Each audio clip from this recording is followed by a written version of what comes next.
이야기 하나 해드리겠습니다. 평생을 구두쇠로 산 한 아버지가 있습니다. 자식들에게 장난감 하나 사준 적이 없습니다. 항상 낡은 옷, 낡은 집, 조촐한 식탁의 삶이었습니다. 외형은 그렇게 항상 초라했지만 그 아버지에 대한 소문은 외형과 완전히 다릅니다. 노출되지 않은 재산이 어마어마하다. 엄청난 재산이 있지만 그것이 어떻게 어디에 비축되어 있는지는 아내도 아들도 아무도 모른다. 그랬습니다. 어머니도 형제 자매 모두도 아버지에게 엄청난 재산이 있음을 알고는 있습니다. 그러나 아버지의 재산이 어디에 어떻게 보관되어 있는지는 아무도 모릅니다.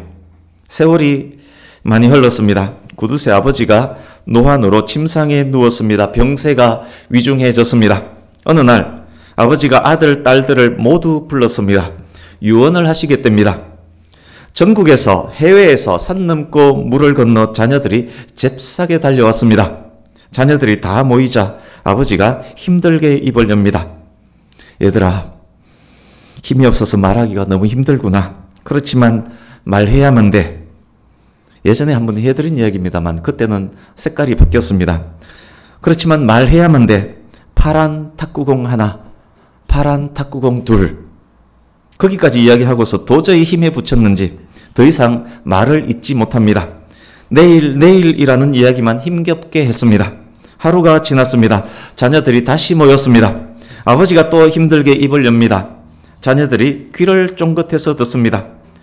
파란 탁구공 셋, 파란 탁구공 넷, 파란 탁구공 다섯. 여기까지 이야기하고 또 어제처럼 말을 잇지 못하고 또 내일 합니다. 그렇게 6일이 지났습니다. 6일 동안 파란 탁구공 11까지 진도가 나갔습니다. 7일째가 되었습니다. 오늘도 아들, 딸들 다 모였습니다. 힘들게 아버지가 오늘도 입을 엽니다. 파란 탁구공 12. 그런데 그것이 마지막 말이었습니다. 파란 탁구공 12를 말하고 구두쇠 아버지는 세상을 떠나고 말았습니다. 이야기 끝입니다. 어떻습니까? 이야기 재미있습니까? 재미는 이게 무슨 재미가 있겠습니까? 너무너무 허무하지 않습니까? 이 이야기는 제가 중고등학생 때 들었던 이야기입니다. 참새 시리즈, 최불암 시리즈, 무슨 시리즈 유머가 나올 때 방금 해드린 이 이야기는 허무 시리즈의 한 부분입니다. 허무 시리즈. 정말 허무하지 않습니까? 예수, 석가, 공자, 소크라테스를 세상에서는 세계 4대 성인이라고 부릅니다. 불교의 창시자는 인도의 석가, 정식 이름은 고타마 시타르터입니다. 인도의 석가입니다. 넓고 병든 석가를 제자 아난이 부축해서 가고 있었습니다. 아난은 스승의 죽음이 다가옴을 알고 사람을 불러 모았습니다. 모여든 사람에게 석가가 말합니다. 이제 내가 나의 마지막 말을 하겠다. 재행무상이다. 그러니 게으름 부리지 말고 열심히 노력하라. 이게 석가의 유언입니다. 재행무상, 모두 재, 단일행, 없을무, 항상상입니다. 한자 사전에서는 재행무상을 이렇게 설명합니다. 인생의 덧없음. 우리가 거쳐하는 우주의 만물은 항상 돌고 변하여 잠시도 한 모양으로 머무르지 않음. 재행무상은 영어 사전에서는 이렇게 설명합니다. 모든 것이 허무하다. 혹은 이 세상에서 확실한 것은 아무것도 없다. 그러니까 석가의 마지막 말은 모든 것이 허무하고 허무하다. 세상은 돌고 돌기 때문에 확실한 것은 한 개도 없다. 그러니 더욱 게으름 피우지 말고 열심히 노력해라. 어떻습니까? 석가의 말 자체가 굉장히 허무하지 않습니까? 엄청나게 많은 것이 있다라고 생각하고 따라다녔는데 너무 허무하게 끝나지 않습니까? 인도에 석가가 있었다면 비슷한 시기 중국에는 공자가 있었습니다. 어느 날 제자 계로가 스승 공자에게 귀신과 죽음에 대해서 묻습니다. 공자가 이렇게 대답합니다. 미능사인 언능사귀. 사람의 일도 모르는데 어찌 귀신의 일을 알겠느냐.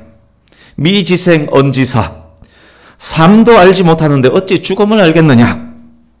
어떻습니까? 솔직하고 인간적인 대답인 것 같지만 역시 허무하지 않습니까?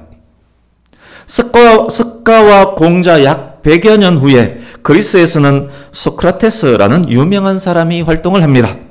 가수 나훈아가 형이라고 부르는 바로 그 테스입니다. 소크라테스가 한 말 중에 가장 알려진 말 무엇입니까? 잘 알지 않습니까? 예, 너 자신을 알라. 소크라테스의 말입니다. 소크라테스의 말이 별것 아닌 것 같은 이 말이 그만큼 영향력을 끼칠 수 있었던 것은 그만큼 그가 훌륭한 사람이었다는 말입니다. 그래서 소크라테스를 철학의 아버지라고 부릅니다. 소크라테스의 마지막 말이 무엇인지 아십니까? 나는 아무것도 모른다. 그러나 내가 모른다는 것을 나는 알고 있다. 소크라테스의 말은 자신이 진리에 대해서 모르고 있다는 것만이 확실한 진리다 라는 의미입니다. 최고 지혜자로 칭송받으며 그래서 철학의 아버지라는 별명까지 붙여진 사람인데 진리를 모른다라고 합니다. 진리를 모르는 것 그것만이 진리라고 말합니다. 얼마나 허무합니까? 그러나 석가공자 소크라테스의 말들은 허무 시리즈에 포함되어 있지 않습니다. 세계 4대 성인이라고 불리는 사람들 중 3명의 말이 그런데 이토록 허무합니다. 그것도 인생을 충분히 경험한 후에 임박한 죽음 앞에서 모든 것을 자기 삶의 모든 것을 집약해서 마지막으로 뱉었던 말이 허무 시리즈 2탄, 3탄, 4탄에 비교해도 손색이 없을 정도의 허무합니다. 엄청난 재산을 가진 것으로 추측되는 아버지의 유언이라고 아들, 딸들이 다 모였습니다. 파란 탁구공이라는 알 수 없는 말에 귀를 기울이며 모이기를 5, 6일 반복했습니다. 그러나 결국 허무함으로 끝나고 말았습니다. 인류가 생긴 이래 가장 존경받는 성인의 말이 역사 이래 인류에게 엄청난 영향을 준 공자와 석가의 말이 그 사람들이 워낙 많이 따르기 때문에 불교와 유교라는 종교가 되었고 철학의 원류가 되었는데도 그들의 말이 이토록 허무합니다. 특히 죽음을 앞둔 상황에서 죽음과 관련된 이야기에서 이렇게 허무합니다. 이 사람들의 지대한 영향으로 인생은 허무한 것처럼 되어버렸습니다. 인생 무상이 마치 진리인 것처럼 되어버렸습니다. 사람은 그렇게 살다가 그렇게 죽는 존재이고 그렇게 죽으면 끝인 것처럼 되어버렸습니다. 그것이 일반 상식처럼 되어버렸습니다. 이 사람들의 영향입니다. 다른 이야기 하나 해드리겠습니다. 제가 주일학생 때입니다. 어린이 전문 사역을 하는 한 전도사님이 시골 우리 교회 여름 성경학교 교사로 오셨습니다. 강사로 오셨습니다. 다리 펴기 어려울 정도로 많은 친구들이 교회 마룻바닥에 앉아 있었습니다. 어린이 전문 사역자라 확실히 달랐습니다. 성경 이야기를 너무도 재미있게 합니다. 듣도 보지도 못했던 시청각 교육을 합니다. 그림을 멋지게 그려서 그 그림을 칠판에 딱딱 붙여가면서 성경 이야기를 합니다. 얼마나 현실감 있게 이야기를 해주는지 성대모사 잘하는 성우 혹은 인기 변사와 같았습니다. 그때 그 전도사님이 했던 성경은 요나서였습니다. 요나가 하나님의 말씀을 어기고 다시스로 도망가는 장면, 풍랑을 만났지만 배 밑창에서 잠자는 장면, 제비에 뽑혀서 선원에 의해서 바다로 던져지는 장면, 너무도 재미가 있었습니다. 요나가 바다에 던져졌습니다. 큰 물고기가 요나를 덜컥 삼켜버립니다. 여기서부터 진짜 재미있었고 아직도 그 강사의 억양과 말투까지 제 머리에 생생합니다. 고기 뱃속에 들어간 요나가 하나님께 용서를 빌며 기도합니다. 고기 뱃속에서 고기의 위장을 막 두들겨 패면서 고기 위장을 긁으면서 눈물로 기도합니다. 그 전도사님이 고기 뱃속에 요나 흉내를 이렇게 냅니다. 마이크를 잡고 흔들면서 아이고 하나님 잘못했어요. 요나가 그렇게 기도했다고 막 이렇게 몸으로 표현을 합니다. 연이어 큰 물고기 흉내를 냅니다. 아이고 배야. 고기가 아이고 배야. 그러니까 그 전도사님이 물고기 위를 막 긁으면서 아이고 하나님 잘못했어요. 아이고 배야. 이것을 계속 반복하면서 너무도 재밌게 이야기를 해줬습니다. 뱃속의 요나가 물고기 위장을 두들겨 패면서 긁으면서 기도하니 고기 배가 얼마나 아팠겠습니까? 오신 전도사님은 한쪽 눈이 좋지 않아서 항상 선글라스를 끼고 다니는 분이었습니다. 그것도 너무 새로웠습니다. 여름밤에 선글라스조차도 새로운데 칠판에 그림을 붙이면서 온몸을 사용하면서 아이고 하나님, 아이고 배야, 그 장면은 잊혀지지 않습니다. 결국 배가 너무도 아픈 물고기가 요나를 육지에 토해냅니다. 우리 성경 말씀 두 곳을 함께 읽으려고 합니다. 오늘 본문은 시편 22편은 표시해 두시고 마태복음 16장으로 갑니다. 신약성경 26페이지 마태복음 16장 4절.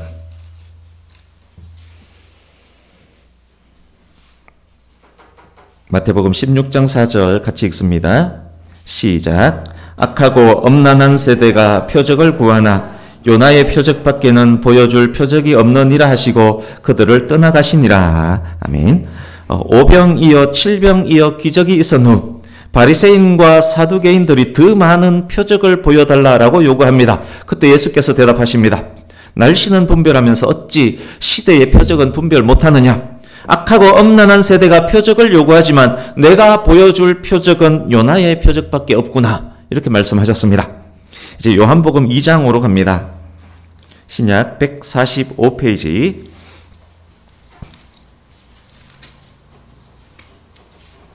요한복음 2장 18절 19절을 같이 읽습니다.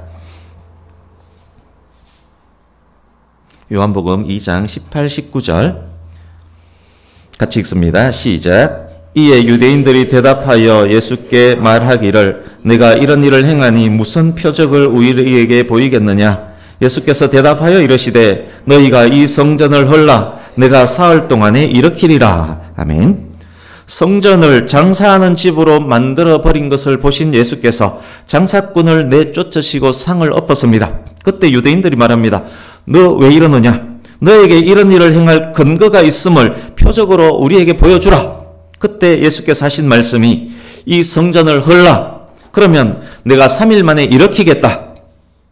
예수께서 말씀하신 두 개의 표적은 무엇을 말함일까요? 요나의 표적은 무엇일까요? 성전을 헐면 3일 만에 일으키겠다는 것은 무슨 말씀일까요? 기억하시고 이제 본문으로 가겠습니다. 시편 22편 지난주 말씀에서 이어집니다. 지난주 시편 22편 1절에서 21절은 예수님의 고난과 죽음에 대한 말씀이었습니다. 예수님은 수많은 고난과 고통을 당하셨습니다. 인류의 죄를 양 어깨에 다 짊어지고 하나님의 외면, 하나님의 때리심을 홀로 다 감당하셨습니다. 마지막 한 방울의 피와 물 다 쏟으셨습니다. 그 고난과 고통 가운데서도 사탄의 머리를 조준하며 사탄과 싸우고 계셨습니다. 그 싸움은 어떻게 되었을까요? 오늘 본문은 모진 고난과 고통에서 구원받고 승리한 시인이 하나님을 찬양하는 부분입니다. 1절에서 21절이 고난주간 본문이었고 22절에서 31절이 부활절 본문인 이유입니다. 22절에서 31절은 예수님의 승리에 대한 것입니다. 21절 뒷부분 보십시오. 고통 중에 힘들어하던 시인이 갑자기 주께서 내게 응답하시고 들소의 뿔에서 구원하셨나이다 라고 말합니다. 21절 앞부분까지 하나님 나를 떠나지 마소서, 하나님 나를 사자의 입에서 구하소서 절규하며 기도하던 시인이 22절에서 갑자기 응답하셨고 구원하셨나이다 라면서 자기가 구원받았음을 확정적으로 말합니다. 22절 이후를 보십시오. 찬양이 이어집니다. 내가 주의 이름을 형제에게 선포하고 회중 가운데서 주를 찬송하리이다. 21절과 22절 사이에 도대체 무슨 일이 있었던 것입니까? 구하소서 구하소서 외치던 외침이 갑자기 구원하셨습니다, 찬송합니다로 바뀐 이유가 무엇입니까? 그 순간에 사탄의 머리가 어스러져서 치명상을 입었습니다. 서두에서 허무 시리즈를 말씀드렸습니다. 파란 탁구공도 허무했고 재행무상도 허무했고 신을 내가 어찌 알고 죽음을 내가 어찌 알겠느냐, 내가 아는 진리는 내가 모른다는 것뿐이다. 그것도 허무했습니다. 그렇다면 예수님의 죽음은 어떠했습니까? 예수님의 죽음이 어떠했기에 고통의 외침이 갑자기 찬송으로 바뀌었습니까? 예수님은 이 땅에 오신 하나님입니다. 예수님을 본 것이 곧 하나님의 영광을 본 것입니다. 예수님께서 자신이 유일한 길과 진리와 생명이라고 말씀하셨습니다. 예수님 자신을 본 것이 곧 하나님을 본 것이라고도 말씀했습니다. 또한 예수님은 완전한 인간이십니다. 인간의 피와 살을 갖고 이 땅에 사셨습니다. 때리면 아프고 찌르면 피나고 숨쉬지 못하면 죽는 그런 몸으로 사셨습니다. 그 예수님이 모진 고통 속에 십자가에 매달려 죽었습니다. 그렇다면 인간 예수님의 마지막 말씀은 무엇이었을까요? 십자가에서 7말씀이 있었습니다. 가상칠언이라고 부릅니다. 그 7말씀을 제가 읽어드리겠습니다. 아버지, 저들을 사하여 주옵소서. 자기들이 하는 것을 알지 못함이니이다. 내가 진실로 내게 이르노니 오늘 네가 나와 함께 낙원에 있으리라. 여자여 보소서 아들이니이다. 보라 내 어머니라. 엘리 엘리 라마 사박다니. 내가 목이 마르다. 다 이루었다. 아버지여 내 영혼을 아버지 손에 부탁하나이다. 7말씀 중 죽음 직전에 하신 말씀이 바로 다 이루었다.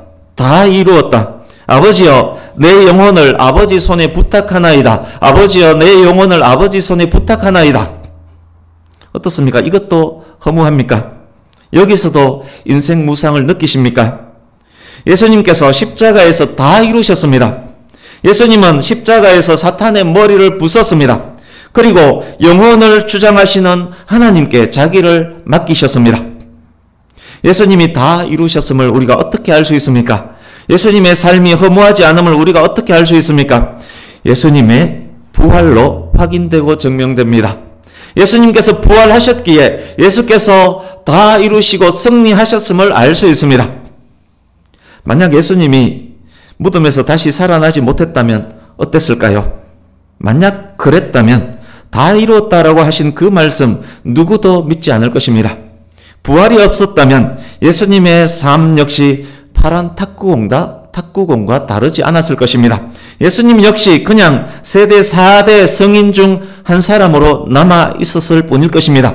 예수님은 그냥 역사에 스쳐 지나간 한 사람일 뿐일 것입니다. 만약 그랬다면 그 어떤 제자도 그 누구도 예수님에게 나의 주시요 나의 하나님이십니다 라고 고백할 수 없었을 것입니다. 만약 그랬다면 절대 예수님은 우리의 구원주가 될 수 없었을 것입니다. 그래서 사도 바울이 고린도전서 15장에서 이렇게 말씀합니다. 만일 그리스도께서 다시 살아나지 못했다면 우리가 전파하는 것도 너희 믿음도 다 헛것이다. 만일 그리스도의 부활이 없었다면 예수를 따르는 그 사람들이 가장 불쌍한 사람이다. 무슨 말씀입니까? 만약 예수님이 십자가에서 죽기만 했으면 그것으로 끝이다라는 말입니다. 만일 그랬다면 예수님도 예수님을 따르는 자들도 파란 탁구공처럼 허무한 자이다는 말씀입니다. 그러나 예수님은 그렇지 않았습니다. 예수님은 달랐습니다. 예수님은 다 이루셨습니다.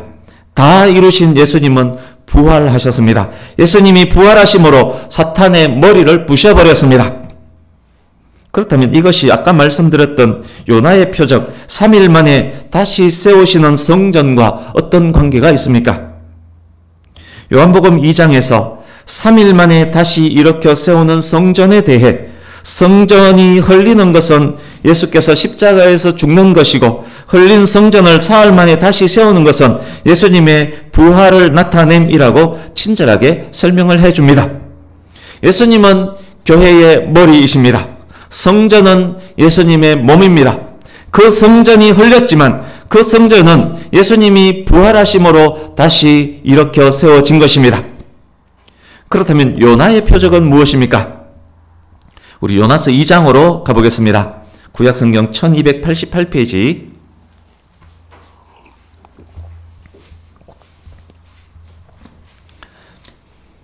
구약 1288페이지 요나서 2장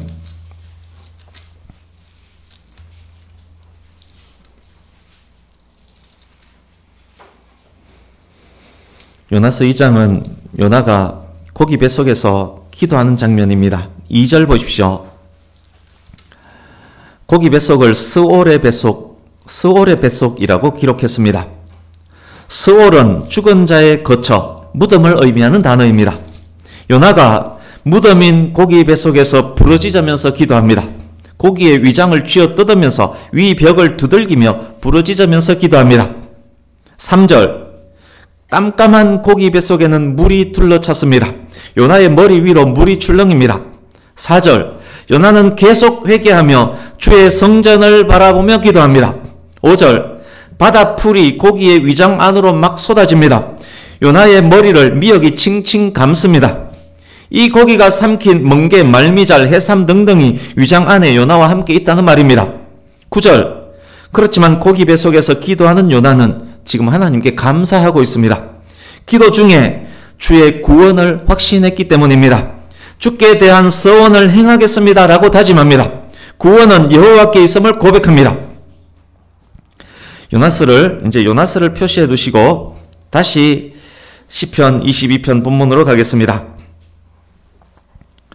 이제 두 개를 지금 표시가 되어 있습니다. 요나스와 시편이 표시되어 있습니다. 요나스 2장 요나의 기도와 시편 22편 22절에서 30절을 번갈아 눈으로 보면서 들으시기 바랍니다. 고난이 있었고 기도를 드렸고 기도가 찬송으로 바뀌었습니다. 그 찬송은 구원하심에 대한 감사입니다. 두 곳이 너무도 비슷함을 알 수 있을 것입니다. 시편 22편 31절 같이 읽어봅니다.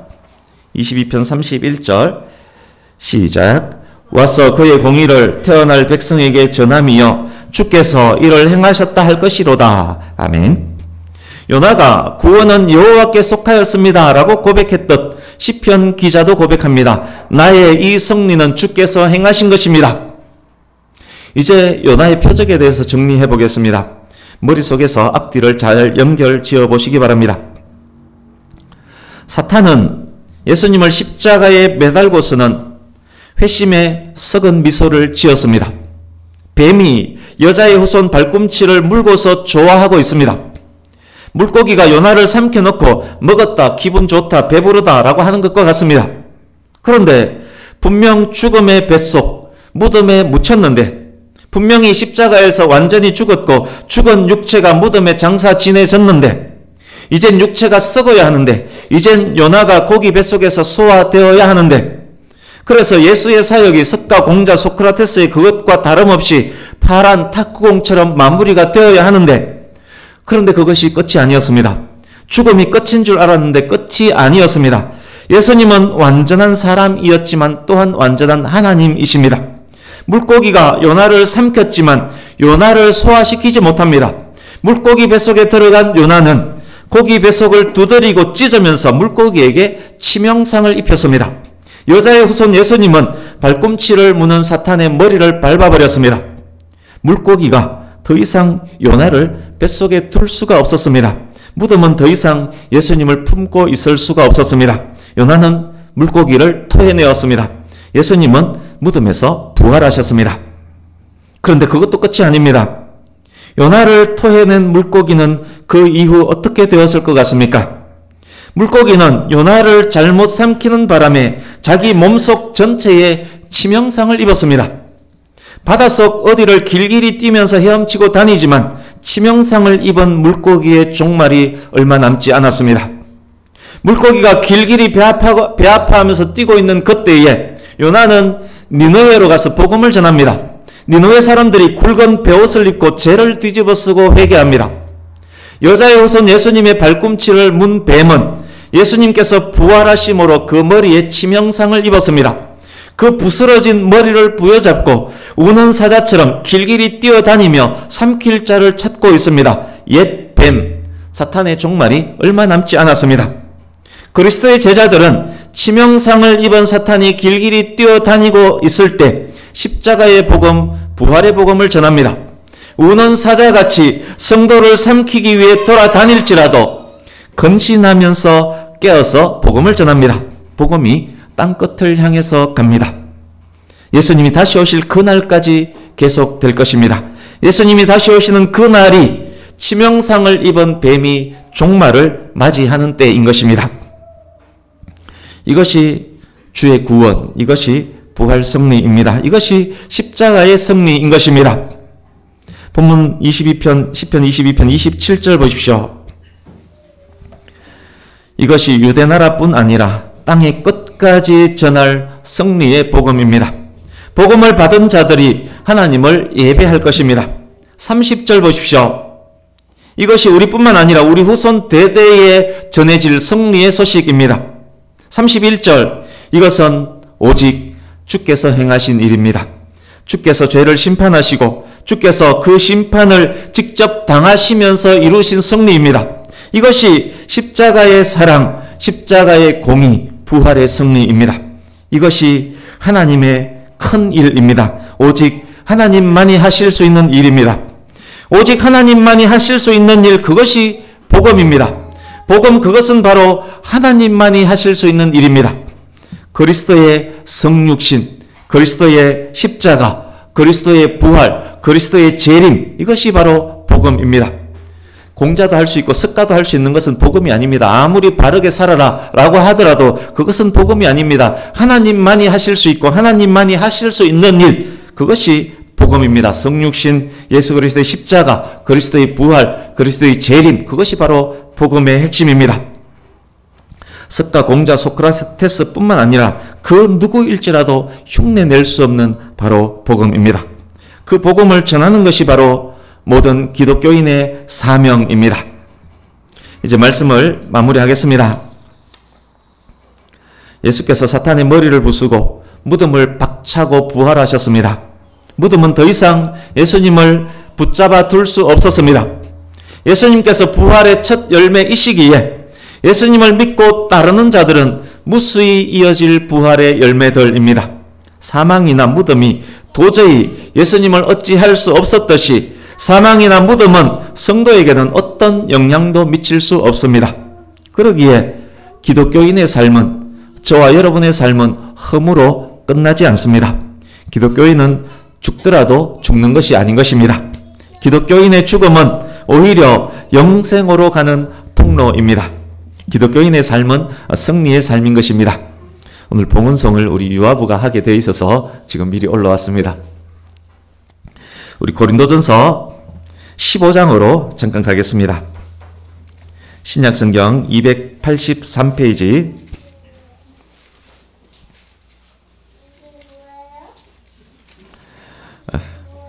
고린도전서 15장 55절에서 57절, 지금까지 나눈 말씀들을 기억하시면서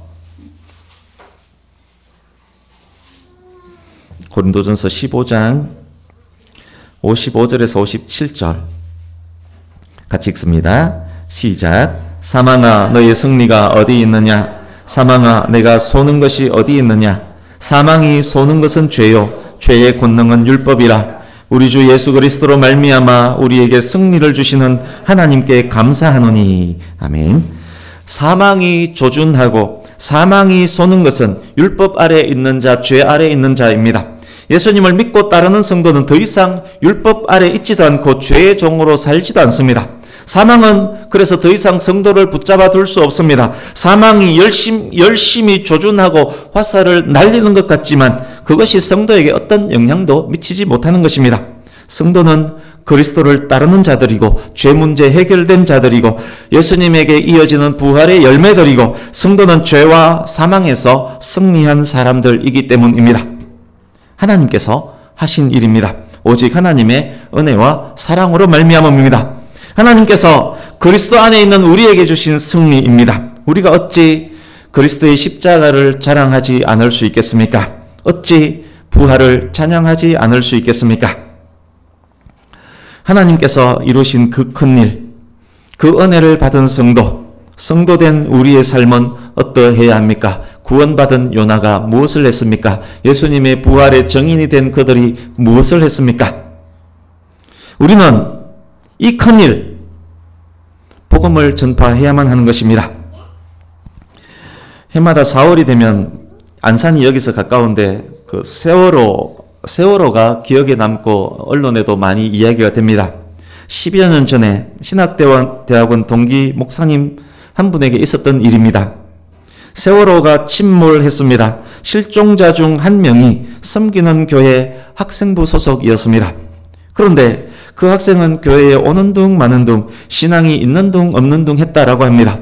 좀 더 챙기지 못하고 좀 더 말씀을 먹이지 못했던 일로 그 목사님이 매우 마음 아파하는 것을 제가 보았습니다. 사랑하는 성도님 여러분, 십자가 복음, 승리의 복음을 전하는 우리가 되어야겠습니다. 그것은 사람을 살리는 일입니다. 우리의 수고, 우리의 복음 전함이 헛되지 않을 것입니다. 우리 다 함께 고린도전서 15장 58절을 함께 읽고 마치겠습니다. 고린도전서 15장 58절 같이 읽습니다. 시작. 그러므로 내 사랑하는 형제들아 견실하며 흔들리지 말고 항상 주의 일에 더욱 힘쓰는 자들이 되라. 이는 너희 수고가 주 안에서 헛되지 않은 줄 알미라. 아멘. 부활절 예수 그리스도의 승리, 예수 그리스도의 부활을 기뻐하며 감사하며 찬양합니다. 남은 우리의 생애가 그리스도 안에서 흔들리지 않고 담대히 승리하는 삶이 되기를 축복합니다. 예수 그리스도를 더욱 사랑하는 백양교회 그리고 저와 여러분의 가정과 가문이 될 수 있기를 예수님 이름으로 축복합니다. 아멘. 기도하겠습니다.